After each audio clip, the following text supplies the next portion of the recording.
Thank you very much, Martin. What an honor it is, personally and officially, to be here with the family of Reverend Martin Luther King Jr.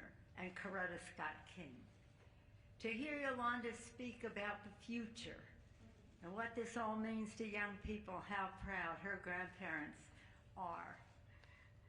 And to hear Andrea talk about what is at stake in all of this couldn't be more clear. And Martin, thank you for the challenge that you have put forth. It is my honor also to be here with some of the leadership of the House. The leader of the Congressional Black Caucus made for us, working with Eric Holder and John Sarbanes and others, and Mr. Clyburn, to make sure this legislation, the Freedom to Vote Act, was passed. And Terry Sewell has been the author of the John Lewis Voting Rights Act even before it was called that. She's been for it for years and advocating relentlessly, and you will hear from them. Let me just say that to what the family had to say about the history and the prospects, let us just say amen. In Congress, we'd say I associate myself with the remarks. But I just want to add this, because I was always watching the King family from school and all the rest. In fact, I was at the march. I couldn't stay to hear the speech, can you imagine? Because I had to leave to go get married. That's why I can always remember how long ago this speech was, or how long ago I've been married.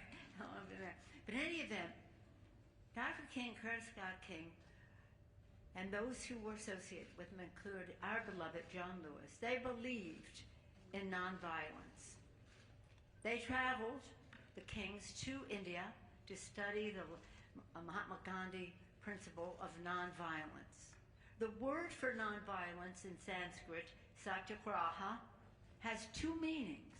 One is nonviolence, the other is insistence on the truth.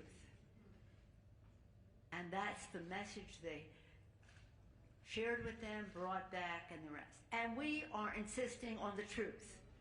The truth is that what is happening in the Congress, and I give great credit to the Democratic leader, Chuck Schumer, for his relentless and persistence in trying to get this done, and to the president for his leadership. But we have to get this done. And the truth is that our colleagues, House and Senate, Democrats and Republicans, must weigh the equities here. While it may be true to them that the filibuster is an important custom, it is not the Constitution of the United States. The truth is. And the truth is that the Constitution says only if you're ratifying a treaty, convicting an impeached person, or ratifying a Constitution, a simple majority. That's why the Vice President can break a tie, 50-50. So the truth, we want all of them in the Senate to weigh the equities. We all want bipartisanship. We all strive for it. We have a responsibility to do so. But when we cannot have it, we cannot confine our democracy to what might be bipartisanly possible. So I ask our colleagues in the Senate, respectfully, for what they think filibuster means, to compare that, to weigh the equities against our democracy, because nothing less is at stake than our democracy. This is about suppressing the vote. It's about nullifying the elections, which Dr. King talked about that day. Nullifying the election. It's about just doing so many things to be obstacles to participation. That's wrong. The truth is, that's wrong. And this family, and John Lewis, and so beautifully that this bill is named for him, but the first bill, he wrote the first 300 pages of what is now called Freedom to Vote. And as has been indicated by the King family, this bill is supported by all of the Democrats, House and Senate. It's just the filibuster in a way. So in a way, if you really, truly want to honor Dr. King, don't dishonor him by using a congressional custom as an excuse for protecting our democracy.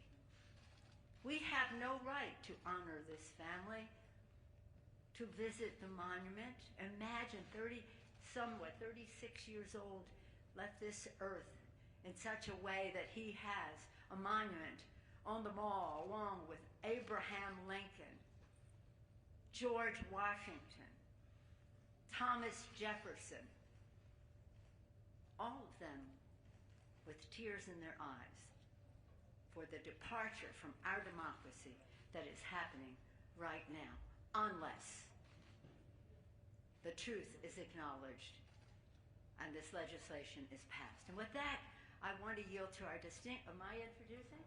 Our distinguished chair of the Congressional Black Caucus. Working with her has been a joy because she has been so persistent. She brings her own record of civil rights experience to the Congress and to this subject, as does our distinguished whip, Mr. Clyburn. Without her leadership and her persistence, we would not have passed that first bill for the People Act, which is now called Freedom to Vote. It was our honor to serve with her as well as with Terry Sewell. We are just so determined to make this happen tomorrow, and no one more determined than the chair of the Congressional Black Caucus, Joyce Beatty of Ohio. Thank you so much, Madam Speaker, and thank you for your leadership. It is an honor for me to be here today and for me to be the chairwoman of the powerful Congressional Black Caucus. To the King family, thank you, Martin, Andrea, Yolanda, for the peace walk that we just did, for keeping the dream alive and for voting rights. To you, I say thank you. But today we come to seize the opportunities for justice that lay before us now, because we cannot redeem the soul of America without the courage to fight the barriers of cultural, systemic, environmental racism. And at every turn, we must remind America that we have the right now. The right for education, the right for child care, housing, economic and social justice. But what? It is all born out of the right to vote. That is why I have dedicated my life to connecting people, public policy, and politics, fighting for justice and civil rights for all. That is why I marched with this family. That is why I say thank you for giving us, Yolanda, and your voice that represents our future. The late John Lewis, Martin Luther King III, Reverend Al Sharpton, Tamika Mallory, and so many more, Jesse Jackson. Thank you. But let me just say today that I marched with the spirit of Fannie Lou Hamer as I crossed the Edmund Pettus Bridge for the 50th anniversary of Bloody Sunday. That is why I was arrested recently in the United States Senate for demanding the protection for our voting rights. I stand on Fannie Lou Hamer's shoulders. I stand on the shoulders of Shirley Chisholm, Coretta Scott King, Rosa Parks, and Dorothy Height. And Yolanda, you and my two grandchildren, Leah and Spencer, the new generation, and you're doing it your way. But let me say to you, you stand on our foundation. Together, we must tear down the walls of injustice against voting rights and assist that the Senate pass the Freedom to Vote John R. Lewis Voting Rights Act, because silence is not an option. The Congressional Black Caucus has called for the vote, demanding the Senate to take immediate actions on voting rights legislation. We will not yield our efforts to enshrine voting rights legislation into law, nor will we allow a filibuster to filibuster away our democracy and our voting rights.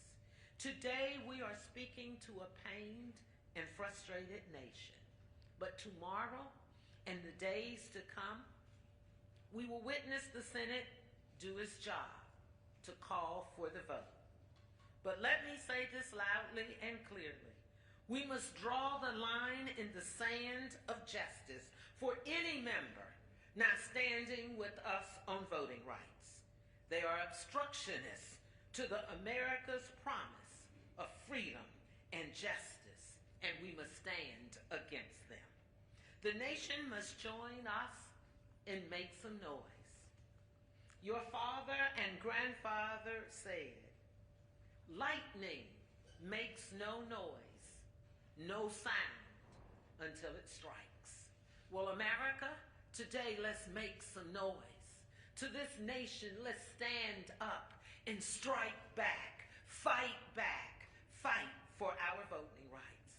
Lastly, the Congressional Black Caucus, the conscience of the Congress. I promise you that we stand with you. We stand with your father's dream. We stand with your courageous leadership, Speaker Pelosi, because you did your job. And I want the nation to know the House passed the Voting Rights Act. And so now, America, that's our power, that's our message from the Congressional Black Caucus. And in case you didn't know, I'm Congresswoman Joyce Beatty, and I approve this message. God bless you. And now it gives me great honor and distinction to introduce a person who needs no introduction. I call her the Mother of Alabama. She is one who has led us with the late John Lewis across that Edmund Pettus Bridge. She is an author of Voting Rights, and it is my privilege to call her a friend, a proud member of the Congressional Black Caucus, a leader, the Honorable Congresswoman Terry Sewell.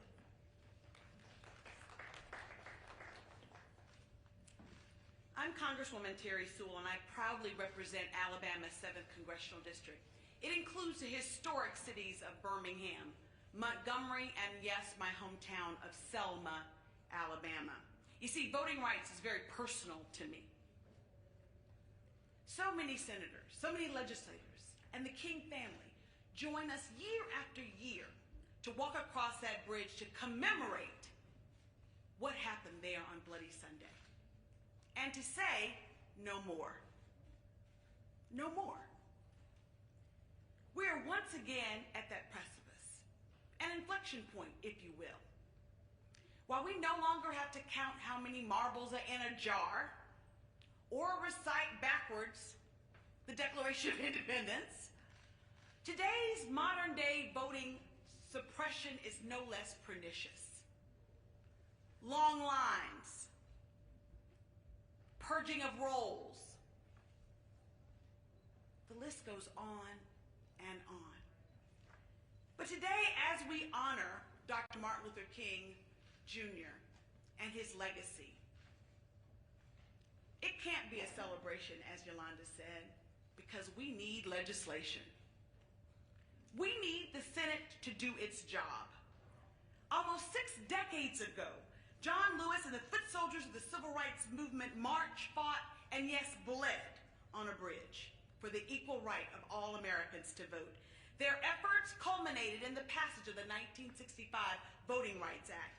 And voting rights was never partisan until recently.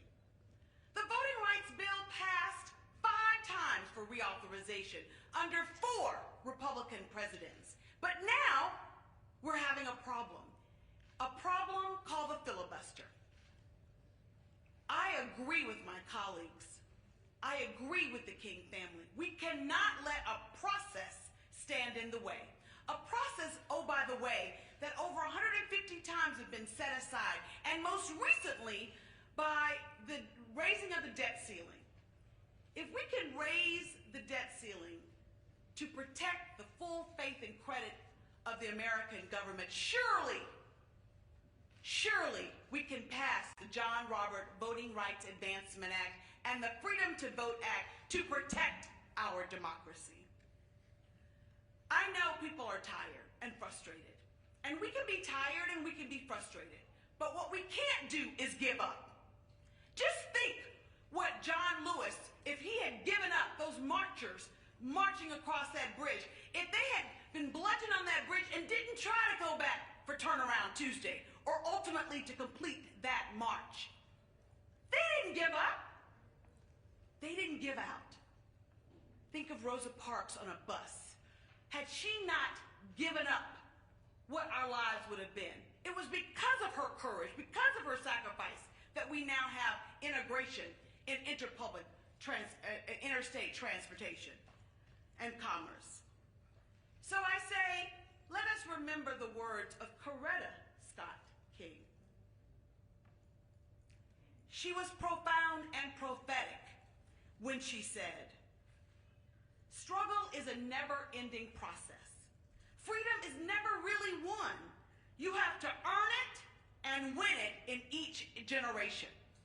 So this is our mountain moment. Will we give up, give out, or will we keep pressing forward? We must keep pressing forward. I want to say in closing that it's never lost on me that I get to represent my home district, my hometown of Selma, Alabama. My job each and every day is not only to represent the people, the wonderful people of Alabama's 7th Congressional District today, but it's also to protect and further the legacy of Selma, of Montgomery, of Birmingham. And I will not give up, and I will not give out. It was King, Dr. Martin Luther King, who said, if you cannot run, then walk. If you can't walk, then crawl. But we must keep moving forward. Let's move forward together and demand that the Senate pass the Freedom to Vote Act and the John Robert Lewis Advancement Act. Let's do it, and let's do it now. Thank you.